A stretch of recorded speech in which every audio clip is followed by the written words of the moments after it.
આજે તો મિત્રો આપણે હે ને એક જબરું બધું નુકસાન પણ કર્યું અને પછી એને પાછું ઠારવું પડ્યું.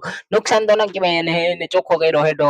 અને કહાની કઈક એવી છે કે રામ રામ દાયરા ને એન્જોય દ્વારકાધીશ મિત્રો, સ્વાગત છે તમારું બધાનું નવા બ્લોગ ની અંદર. અને મિત્રો આજે તો આપણે હે ને કામ હે ઘણું, નાલો જાય વાળીએ મળું તમને.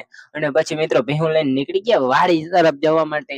અને હાલો ભાઈ હવે જ હું ડાયરેક્ટ આપડે વાળીએ આવી ગયા તા ને પછી ત્યાં પાછા હવે મિત્રો પછી કરી લીધી નીંદર, અને નીંદર કરીને પાછા ખચકાવ દી હાલો વાડી તારા. અમે મિત્રો આવી ગયા વાળીએ ને કરી દીધો તો હેઠું હરગાવવાનું ચાલુ.